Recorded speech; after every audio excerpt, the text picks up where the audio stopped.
أعوذ بالله من الشيطان الرجيم بسم الله الرحمن الرحيم سورة الاعراف آیت نمبر 110 يريد أن يخرجكم من أرضكم فماذا تأمرون؟ ترجمہ، یہ چاہتا ہے کہ تمہیں تمہاری زمین سے نکال باہر کرے، اب بتاؤ تمہاری کیا رائے ہے؟ تفسیر۔ تمہیں تمہاری زمین سے بے دخل کرنا چاہتا ہے۔ یہاں سوال پیدا ہوتا ہے کہ اگر ایک غلام قوم کا ایک بے سر و سامان آدمی یکایک اٹھ کر فرعون جیسے بادشاہ کے دربار میں جا کھڑا ہوتا ہے، جو شام سے لیبیا تک اور بحر روم کے سواحل سے حبش تک کے عظیم الشان ملک کا نہ صرف مطلق العنان بادشاہ بلکہ معبود بنا ہوا تھا، تو محض اس کے اس فعل سے کہ اس نے ایک لاٹھی کو اژدہا بنا دیا، اتنی بڑی سلطنت کو یہ خطرہ کیسے لاحق ہو جاتا ہے کہ یہ اکیلا انسان سلطنت مصر کا تختہ الٹ دے گا اور شاہی خاندان کو حکمران طبقے سمیت ملک کے اقتدار سے بے دخل کر دے گا؟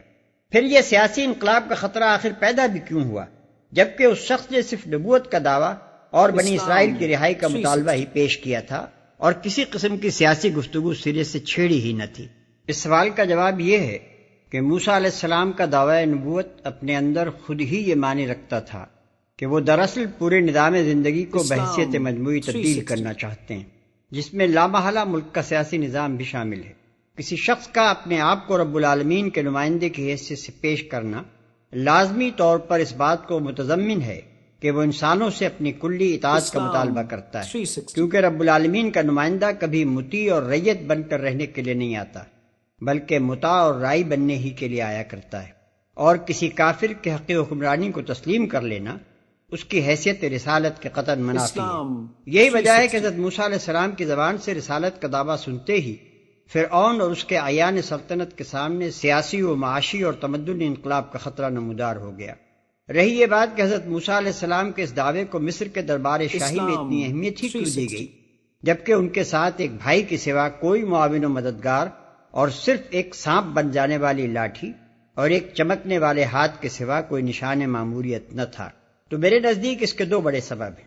ایک یہ کہ حضرت موسیٰ علیہ السلام کی شخصیت سے فرعون اور اس کے درباری خوب واقف تھے، ان کی پاکیزہ اور مضبوط سیرت، ان کی غیر معمولی قابلیت اور قیادت و فرمانروائی کی پیدائشی صلاحیت کا سب کو علم تھا۔ تلمود اور یوسیفوس کی روایات اگر صحیح ہیں تو حضرت موسیٰ علیہ السلام نے ان پیدائشی قابلیتوں کے علاوہ فرعون کے ہاں علوم و فنون اور حکمرانی و سپہ سالاری کی وہ پوری تعلیم و تربیت بھی حاصل کی تھی جو شاہی خاندان کے افراد کو دی جاتی تھی، اور زمانہ شہزادگی میں حج کی مہم پر جا کر وہ اپنے آپ کو ایک بہترین جنرل بھی ثابت کر چکے تھے۔ پھر جو تھوڑی بہت کمزوریاں شاہی محلوں میں پرورش پانے اور فرعونی نظام کے اندر امارت کے مناصب پر سرفراز رہنے کی وجہ سے ان میں پائی جاتی تھیں، وہ بھی 8-10 سال مدین کے علاقے میں صحرائی زندگی گزارنے اور بکریاں چرانے کی بدولت دور ہو چکی تھیں، اور اب فرعونی دربار کے سامنے ایک ایسا سن رسیدہ و سنجیدہ فقیر کشورگیر نبوت کا دعویٰ لیے ہوئے کھڑا تھا جس کی بات کو بہرحال باد ہوائی سمجھ کر اڑایا نہ جا سکتا تھا۔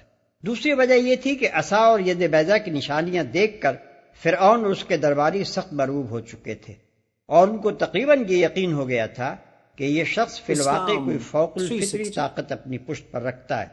ان کا حضرت موسیٰ علیہ السلام کو ایک طرف جادوگر بھی کہنا اور پھر دوسری طرف یہ اندیشہ بھی ظاہر کرنا کہ یہ ہم کو اس سرزمین کی فرمانروائی سے بے دخل کرنا چاہتا ہے، ایک صریح تضاد بیان تھا اور اس بوکھلاہٹ کا ثبوت تھا جو ان پر نبوت کے اولین مظاہرے سے طاری ہو گئی تھی۔ اگر حقیقت میں وہ حضرت موسیٰ علیہ السلام کو جادوگر سمجھتے تو ہرگز ان سے کسی سیاسی انقلاب کا اندیشہ نہ کرتے، کیونکہ جادو کے بلبوتے پر کبھی دنیا میں کوئی سیاسی انقلاب نہیں ہوا ہے۔ آیت نمبر 111 قالوا ارجه واخاه وارسل في المدائن حاشرين۔ ترجمہ، انہوں نے کہا کہ ذرا اس کو اور اس کے بھائی کو کچھ مہلت دو اور تمام شہروں میں ہرکارے بھیج دو۔ تفسیر۔ قالوا ارجه واخاه، تو سرداروں نے مشورہ دیا فرعون کو کہ ذرا مؤخر کر دیجئے، ذرا ڈھیل ڈال دیجئے اس کو اور اس کے بھائی دونوں کو، دونوں جو آئے تھے حضرت موسیٰ بھی ہارون بھی، وارسل فی المدائن حاشرین، یعنی آج ہی معاملہ طے نہ کریں کہ اچھا ٹھیک ہے ہم تمہاری بات پر غور کریں گے، آرام کرو۔ اس کے بعد یہ ہے کہ تمام جو بھی شہر ہیں مصر کے ان میں سب میں جمع کرنے والے لوگوں کو بھیج دو۔ آیت نمبر 112۔ يأتوك بكل ساحر عليم۔ ترجمہ، تاکہ وہ تمام ماہر جادوگروں کو جمع کر کے تمہارے پاس لے آئیں۔ تفسیر۔ جادوگروں کو جمع کرنے کا مقصد یہ تھا کہ وہ حضرت موسیٰ علیہ السلام کا مقابلہ کر کے انہیں شکست دے دیں۔ آیت نمبر 113۔ وجاء السحرة فرعون قالوا إن لنا لأجرا إن كنا نحن الغالبين۔ ترجمہ، چنانچہ ایسا ہی ہوا، اور جادوگر فرعون کے پاس آ گئے اور انہوں نے کہا کہ اگر ہم موسیٰ پر غالب آ گئے تو ہمیں کوئی انعام تو ضرور ملے گا۔ تفسیر۔ وجاء السحرة فرعون، اب وہ جادوگر آ گئے، ظاہر بات ہے یہ پوری تفاصیل تو قرآن بیان نہیں کرتا، کتنے دن لگے ہوں گے واللہ عالم۔ جب تمام جادوگر آ گئے فرعون کے پاس، قالوا، انہوں نے کہا ان لنا لاجرا ان كنا نحن الغالبین، یقیناً ہمیں اجر تو ملے گا نا اگر ہم غالب آ گئے۔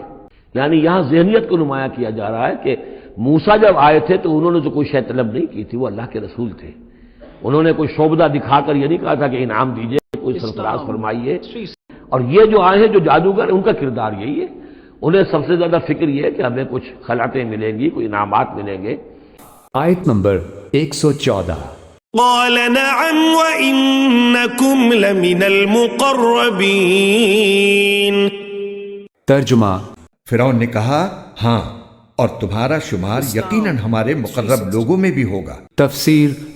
قال نعم، اس نے کہا ضرور، کیوں نہیں، وَإِنَّكُمْ لَمِنَ الْمُقَرَّبِينَ، میں تو تمہیں اپنے مقربین میں سے بنا لوں گا، تمہیں بڑے اونچے اونچے منصب دوں گا۔ آیت نمبر 115۔ قالوا يا موسى إما أن تلقي وإما أن نكون نحن الملقين۔ ترجمہ، انہوں نے موسیٰ سے کہا موسیٰ، چاہو تو جو پھینکنا چاہتے ہو تم پھینکو، ورنہ ہم اپنے جادو کی چیزیں پھینکیں۔ تفسیر۔ قالوا یا موسیٰ اما ان تلقی و اما ان نکون نحن الملقین، انہوں نے کہا اچھا موسیٰ اب تم پہلے ڈالو گے یا یہ کہ ہم ہو جائے پہلے ڈالنے والے۔ آیت نمبر 116۔ قال ألقوا فلما ألقوا سحروا أعين الناس واسترهبوهم وجاءوا بسحر عظيم۔ ترجمہ، موسیٰ نے کہا تم پھینکو، چنانچہ جب انہوں نے اپنی لاٹھیاں اور رسیاں پھینکی تو لوگوں کی آنکھوں پر جادو کر دیا، ان پر دہشت طاری کر دی اور زبردست جادو کا مظاہرہ کیا۔ تفسیر۔ قال القوا، حضرت موسیٰ نے فرمایا ڈالو تم۔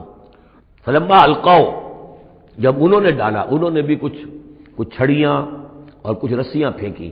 یہ چونکہ مختلف جگہوں پر یہ واقعات آئے ہیں تو کہیں کوئی تفصیل ہے۔ سحروا اعین الناس، اور انہوں نے لوگوں کی آنکھوں پر جادو کر دیا، جس کو آپ کہتے ہیں نظر بندی، کوئی شے نظر آنے لگے جبکہ فی الواقع وہ نہیں ہوتی، نظر بندی۔ واسترہبوہم، اور انہوں نے ڈرا دیا، وجاؤ بسحر عظیم، اور وہ بہت بڑا جادو انہوں نے ظاہر کیا، واقعتاً انہوں نے بھی اپنے کمال کا پورا مظاہرہ کیا۔ آیت نمبر 117۔ وأوحينا إلى موسى أن ألق عصاك فإذا هي تلقف ما يأفكون۔ ترجمہ، اور ہم نے موسیٰ کو وحی کے ذریعے حکم دیا کہ تم اپنی لاٹھی ڈال دو، بس پھر کیا تھا، اس نے دیکھتے ہی دیکھتے وہ ساری چیزیں نگلنی شروع کر دیں جو انہوں نے جھوٹ موٹ بنائی تھی۔ تفسیر۔ یہ گمان کرنا صحیح نہیں ہے کہ عصا ان لاٹھیوں اور رسیوں کو نگل گیا جو جادوگروں نے پھینکی تھی، اور سانپ اور اژدہے بنی نظر آ رہی تھی۔ قرآن جو کچھ کہہ رہا ہے وہ یہ ہے کہ عصا نے سانپ بن کر ان کے اس طلسم فریب کو نگلنا شروع کر دیا جو انہوں نے تیار کیا تھا۔ اس کا صاف مطلب یہ معلوم ہوتا ہے کہ یہ سانپ جدھر جدھر گیا وہاں سے جادو کا وہ اثر کافور ہوتا چلا گیا، جس کی بدولت لاٹھیاں اور رسیاں سانپوں کی طرح لہراتی نظر آتی تھیں، اور اس کی ایک ہی گردش میں جادوگروں کی ہر لاٹھی لاٹھی اور ہر رسی رسی بن کر رہ گئی۔